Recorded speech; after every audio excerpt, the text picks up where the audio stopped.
G'day everyone, I'm the man called Kemosabe, the man with the plan for the land down under. This is my review of Veil Walker by Stephen Velez and H.P. Francisco with art by Sayed Shah. This is a 24-page horror story set decidedly in the modern era. It begins with a ghost hunter called Indiana Holmes, creeping into a house that was used as an asylum a couple of decades ago. He's live streaming his adventure, which is being watched by 3 teenage boys. When Indiana Holmes is dragged away by otherworldly tentacles, only one of the kids could see them. The others seemed oblivious to the supernatural presence. Some kind of hipster exorcist with a katana and a magic bracer infiltrates a house in a nearby town. He arrives to find a shadowy figure slaying some kind of otherworldly creature. This figure is revealed to be Alexander, the main character of the book, and the ninja hipster's superior. He chastises him for being slow. If the hipster were working alone, the family would be dead by now. Alexander leaves for another job, leaving the cleanup on this job for the hipster. Alexander arrives at another crime scene. It's soon apparent that it's the one we saw at the start of the book, with our boy Indiana Holmes. Rip and Power King. Alexander takes control of the crime scene. While he is interacting with other characters, there is a ghostly voiceover. To the regular comic reader, it appears that Alexander either co-inhabits his body with another being, or there is some entity bound to him that is commenting on the events as we see them. We meet the cops involved in the case, one of which there appears to be some form of mutual attraction between her and Alexander. An odd coroner turns up to talk poetically about the beauty of death, and when he takes a piece of paper from the mouth of the deceased body that was found in a bloody summoning circle, he realises it was a sealing scroll designed to keep evil spirits trapped. The body rises to attack the police while Alexander is lured away and ambushed by other spirits. He breaks the summoning circle that allowed the spirits to exist in our world before he realises this isn't just any old haunting. This has the hallmarks of something bigger, something more significant, something he calls the Veil. The entity that shares space with Alexander echoes his sentiment, but calls the Veil home instead, foreshadowing what the creature might be and where it might hail from. And with that, the story ends. All the right parts for a good, engaging story are here, but they're a little jumbled. We jump back and forward in time by hours, days, a few minutes. This kind of discordant storytelling can work in movies, but it's harder to sell in comics. Because of the isolation of panels and limited space we have to tell a story, creators need to minimize confusion as much as possible. There is a schism between the flow of scene to scene that makes this narrative a little confusing. And while you can push on and make some assumptions or leave some gaps in your understanding and wait for the story to fill in those gaps, it does make it harder to get invested in the characters and therefore the story. The main character is perfectly capable at his job, so he's competent, but he lacks personality. There's no reason for me to like him. He's well dressed, well spoken, he's curt and clipped but not rude or unpleasant. He's a race-swapped Mr. Darcy out of The Kingsman but with less flair. He's just kind of regular suit man number 20341. With the short length of the book, a regular floppy issue of a comic, not a lot of time is spent showing who he is or what he does. Without that information, without some reason to care, he's just one more monster hunter hunting monsters so he himself doesn't become the monster that he hunts. Or something. The story builds to a kind of cliffhanger, where the main character recognises the glow of the moon. He realises the circumstances that he is witnessing. He's seen them before. He says the veil is here, there, has been breached. I'm not sure. There is big stuff, big for this world, this story, happening, but without context, without background, it's hard to know exactly what it is. And that's frustrating.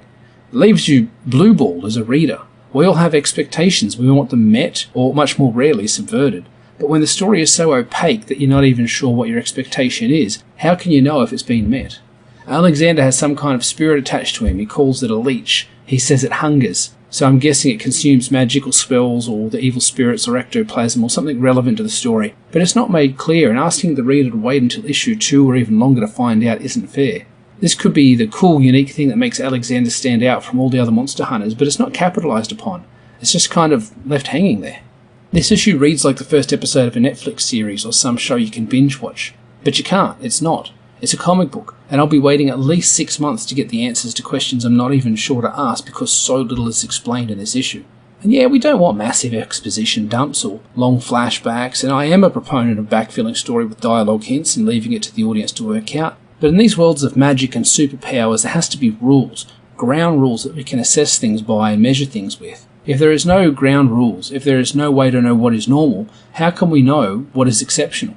What is the Veil Guard? I mean, I can guess. It's an order that guards the Veil. So what's the Veil? I'm guessing it's the barrier between this world and some hellish nightmare dimension, or maybe the world of the dead, the spirit realm. This book is called Veil Walker. Can Alexander walk between this world and the next?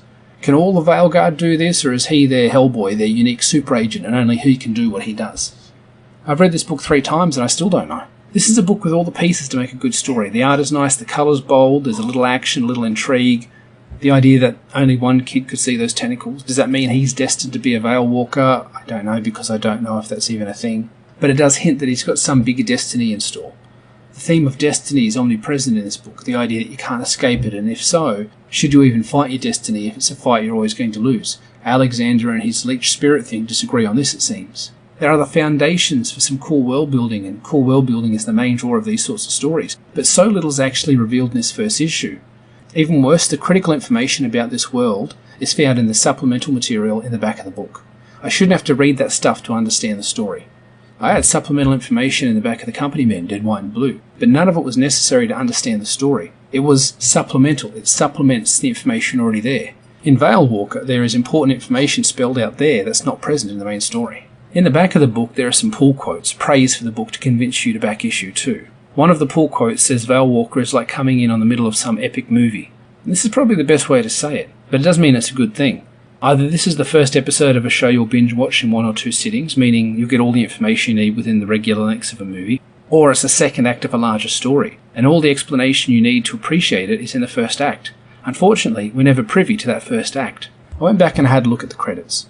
Usually this kind of issue with pacing, an issue that muddles an otherwise competent comic, is found where there is no editor credited. Unfortunately, I found the one thing that's probably even worse than no editor.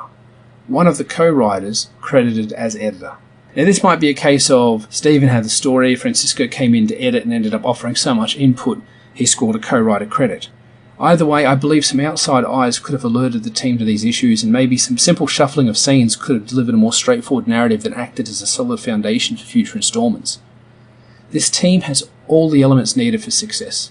Whether they can now assemble them in such a way as to bring that success, we're going to have to wait and see.